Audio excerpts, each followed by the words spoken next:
Oi pessoal, mais um podcast Canaltech no ar. E você lembra de quando ligar o Xbox era quase como entrar em uma rede social? Tinha conteúdo dentro do próprio console, programas semanais, eventos com fãs e uma comunidade que realmente se sentia parte daquilo tudo. Só que de lá pra cá, muita coisa mudou e a presença da marca no Brasil também. No episódio de hoje, a gente volta pra essa fase que muita gente considera a era de ouro do Xbox no país e tenta entender o que aconteceu depois disso. Você também vai conferir. Cidade brasileira estreia ônibus movido a biometano, TikTok tem jogo secreto nas mensagens e ChatGPT pode ajudar a melhorar seu sono. Eu sou a Fernanda Santos e esse é o podcast Canaltech.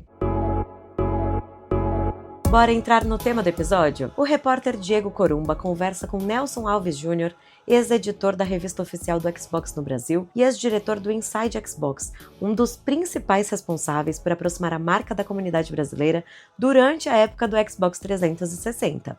E na conversa, ele conta como foi construir esse relacionamento direto com os jogadores, lembra momentos marcantes como as coberturas de E3 e eventos com fãs e revela bastidores de projetos que poderiam ter mudado o rumo da marca aqui no país. Além disso, ele também traz uma visão crítica sobre o cenário atual do Xbox e por que, na percepção dele, a relação com a comunidade se perdeu ao longo do tempo. Você foi por muito tempo um dos anfitriões de milhões de jogadores brasileiros e diretamente da tela inicial do Xbox 360, né? Que foi um dos ápices da época da Microsoft e do Xbox. Como era a sensação de produzir um conteúdo tão próximo da comunidade? E qual que é a lembrança mais marcante que você guarda dessa época que os brasileiros se sentiam verdadeiramente em casa, né? Quando ligavam o videogame? A sensação mais legal disso tudo foi saber que eu ajudei a montar a comunidade. Era uma comunidade que até então não existia. Pouco a pouco a gente foi, com o conteúdo que a gente criava, que foi pensado desde o início, a ideia era exatamente conversar com as pessoas. A ideia não era ter um conteúdo distanciado, se apresentar como se fosse o dono da verdade ou algo do gênero. A ideia era criar um conteúdo assim, o que eu gostaria de consumir, como eu gostaria que essas informações fossem apresentadas para mim. Então, era mais ou menos essa a ideia desde o princípio. Então a ideia era que o negócio fosse o mais próximo possível das pessoas. Eu acho que foi isso que colaborou também para criar a identificação com o público, entendeu? Que o pessoal começou a se identificar muito. Então, assim, eu acho que em termos de satisfação foi de ter colaborado com a criação da comunidade, dar voz para as pessoas, entendeu? Porque até então era tudo muito disperso, tudo muito distante, entendeu? E a gente conseguiu juntar as pessoas. Você vê, quando rolavam os eventos na BGS, por exemplo, como as pessoas se conheciam e o canal era meio que uma ponte de comunicação entre elas e tal.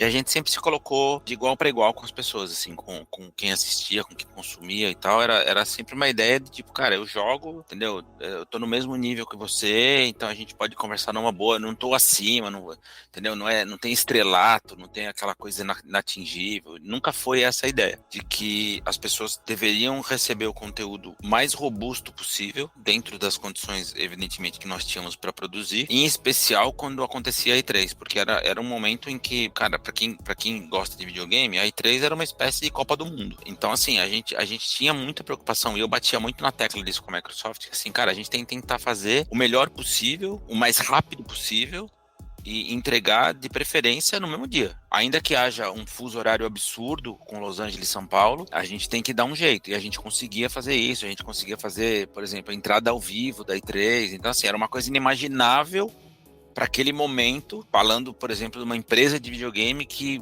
produzia conteúdo para o seu público, né? E a gente conseguiu fazer isso de uma forma muito bem feita e, assim, ajudou ainda mais a fortalecer essa ideia de comunidade que a gente criou. Então foi muito legal, cara. Isso é uma coisa que eu sinto muito orgulho de ter podido fazer. Vocês tiveram muitas dificuldades para atingir o público nessa transição do Xbox para o Xbox 360, de chegar mais perto da comunidade, de atrair o público para o console mesmo, já que o rosto de vocês estava na dashboard, né?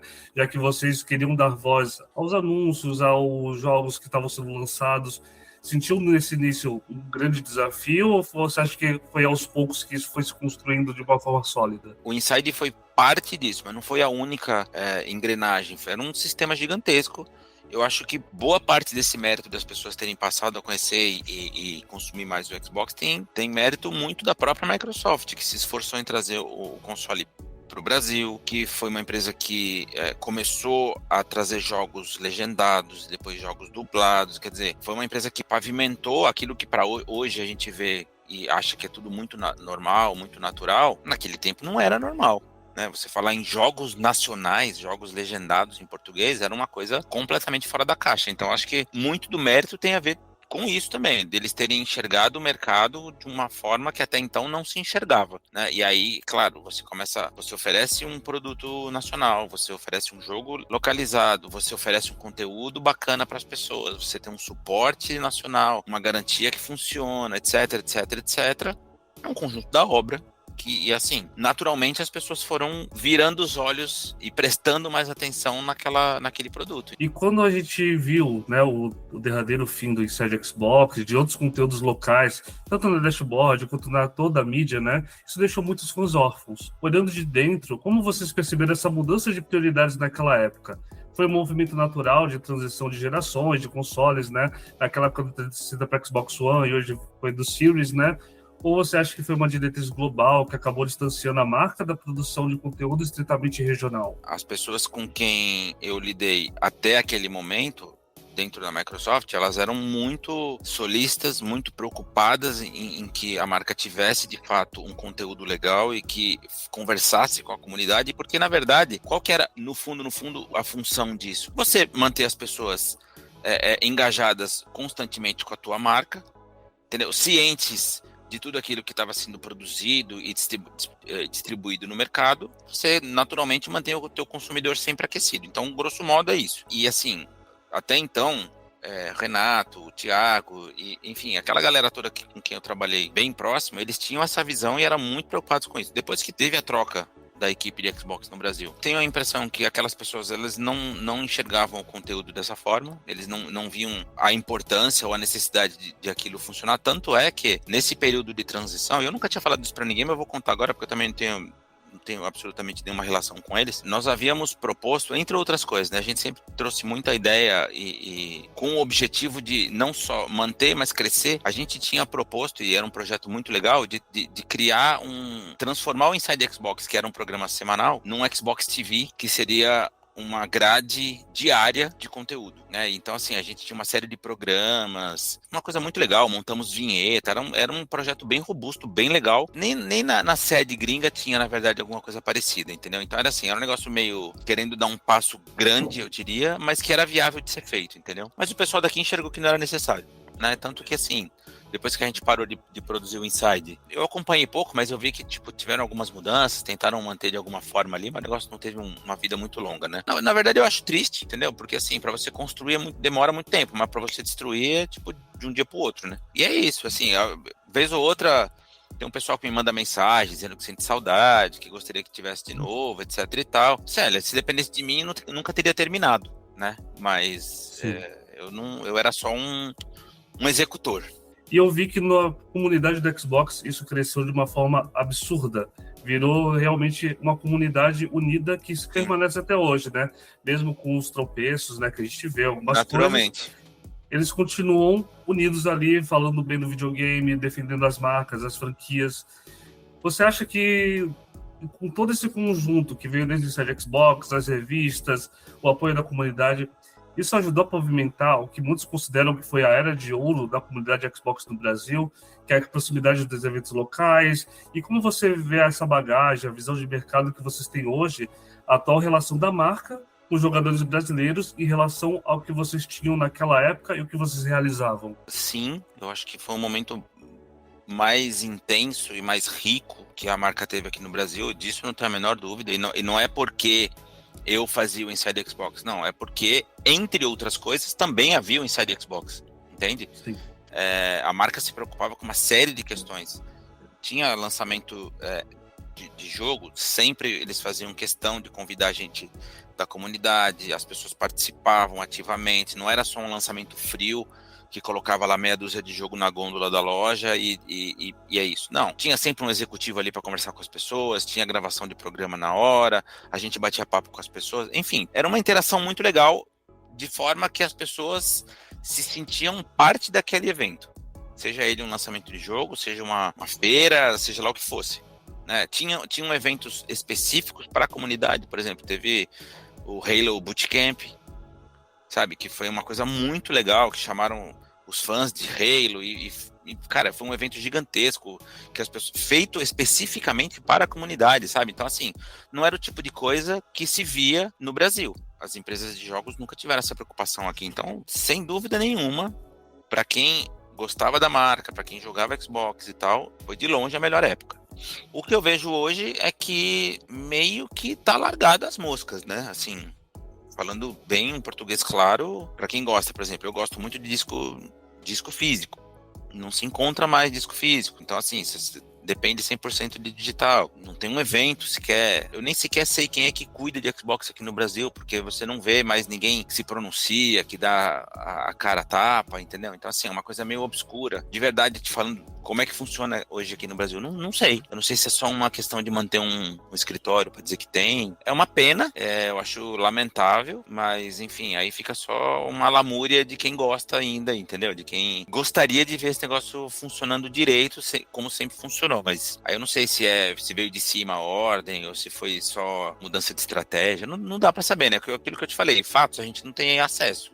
Fica só a percepção de cada um. A minha percepção é de que, tipo, é lamentável o estado que tá hoje. E sim, porque ainda existe uma comunidade ativa que gosta muito da marca e que certamente sente falta disso. Foi criando um distanciamento, né? Como que você vê esse distanciamento hoje? Eu falo, o que você pensa disso no geral? Cara, se você olhar para a marca mundialmente, você vai ver que naturalmente aqui ia ser um reflexo, entendeu? Assim, não é uma exclusividade do Brasil. A marca tá passando por um momento tenebroso. Sejamos francos, essa história do preço do Game Pass custar o olho da cara, né? Essas mudanças de diretriz que toda hora a gente escuta falar, uma hora vai para cá, outra hora vai para lá, não se sabe, compra estúdio, fecha estúdio, sabe? É uma bagunça, é um negócio que parece que, tipo, é meio feito na barrigada. Naturalmente que isso ia espirrar para os lugares que tem escritório também. Aqui no Brasil não ia ser diferente. Cara, eu acho profundamente lamentável. Assim, eu acho triste, sabe? Eu vi o negócio começar, eu vi o negócio ganhar dar as primeiras passadas, ganhar atração, crescer, se consolidar, e quando tinha tudo para simplesmente manter o rumo, descambou. Entendeu? E assim, não sei se, sendo bem honesto, se tem conserto, falando agora como jogador, não vejo como alguma coisa que consiga entrar no rumo de novo, porque me parece que os caras estão mais perdidos que seguem um tiroteio. A sensação que se dá é essa, porque cada notícia que tem parece, né, que é pior que a anterior. E era um negócio que, cara, eles tinham uma faca e o queijo na mão. Se você parar pra pensar, né, friamente, tinha um sistema que funciona legal, tinha uma comunidade engajada, que era bem atendida, que retribuía essa, entre aspas, carinho, porque a gente está falando de uma empresa e não se trata de carinho, se trata de lucro, mas de toda forma, tratava bem as pessoas, tratava bem os consumidores, entendeu? Entendia o que essa galera queria e entregava o que essa galera queria. E hoje virou um catado, né? Assim, é um catado funcionando, sabe-se Deus até quando, entendeu? Eu fico muito triste, cara, pra ser bem sincero. Você falou das edições especiais. Pra você ter ideia, as edições especiais chegavam no Brasil, não era por mero acaso, não era porque, nossa, olha, que legal, vamos lançar no Brasil. Não, tinha uma equipe aqui no Brasil muito, muito séria, muito envolvida no mercado e que trabalhava duro, que batia firme para conseguir trazer as edições aqui pro Brasil, entendeu? Então, assim, toda vez que saía por exemplo, uma edição especial de um console aqui no Brasil, cara, era um projeto de meses, que os caras tinham que brigar muito e conseguir trazer, e trazia como? Pô, a duras penas, às vezes não tinha nem margem de lucro, mas fazia questão de trazer, por quê? Porque tinha uma comunidade engajada que estava afim de ter aquele acesso. O Brasil foi um dos poucos que lançou um console especial exclusivo. Tem a edição, se eu não estiver enganado, de 104 anos do Palmeiras. Tem uma edição do Palmeiras. Acho que foram 104 unidades. Hoje quem tem, óbvio, tem uma pepita de ouro em casa, entendeu? É um diamante bruto. Mas é só pra você entender que, pô, a equipe que cuidava disso na época tava muito afim de fazer de fato acontecer, sabe? Negócio que depois que trocou o pessoal, os responsáveis aqui, tipo, meu, o cara largou mão, entendeu? Tipo, a sensação que me dá era o seguinte: pra que eu vou ficar perdendo meu tempo, gastando meu tutano com um negócio que não vai me trazer nada? Deixa aí funcionando no piloto automático. E a sensação que eu tenho é essa.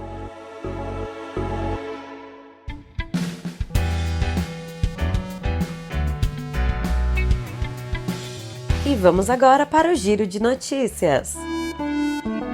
Uma cidade brasileira começou a rodar com uma frota inédita de ônibus movidos a biometano. A novidade chega em Goiânia, que passa a usar esse combustível renovável no transporte público. O biometano é produzido a partir de resíduos orgânicos e surge como uma alternativa ao diesel com menor impacto ambiental. Na prática, os novos ônibus ajudam a reduzir a emissão de poluentes e tornam a operação mais sustentável. Os veículos já começaram a circular em corredores importantes da cidade e fazem parte de um plano de modernização da frota. E olha só, a iniciativa coloca Goiânia como referência no uso de combustíveis mais limpos no transporte público no Brasil. E você sabia que o TikTok tem um jogo secreto escondido nas mensagens e ele pode ser ativado direto nas DMs? Para começar, basta enviar um emoji na conversa e tocar na opção de jogar que aparece na tela.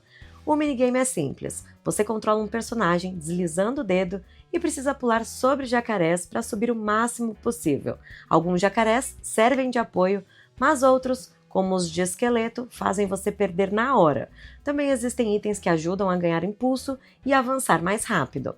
E a partida termina se você cair ou bater em algum obstáculo, e ainda dá para jogar com amigos e comparar pontuações dentro da própria conversa.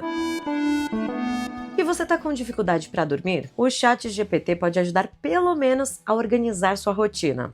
A ideia é usar a IA para montar um plano de sono personalizado, com horários para dormir e acordar e ajustes na rotina ao longo do dia. Com base nas informações que você fornece, a ferramenta sugere hábitos que ajudam a melhorar a qualidade do sono, como evitar telas à noite, reduzir cafeína e manter horários mais regulares. Mas é importante lembrar, viu? A IA não substitui um médico. Ela pode ajudar como ponto de partida, mas problemas mais sérios de sono precisam de acompanhamento profissional. Então é isso, o podcast do Canaltech fica por aqui. Aproveite para seguir o Canaltech nas redes sociais e deixe uma avaliação no seu aplicativo de podcast preferido. Este podcast foi roteirizado e apresentado por Fernanda Santos e contou com reportagens de Daniele Cassita, André Laurenti e Viviane França, sob coordenação de Anaísa Catucci. A trilha sonora do Guilherme Zomer, a edição de Julie Cruz e a arte da capa é de Eric Teixeira. Você escuta o podcast do Canaltech de segunda a sábado. Até mais!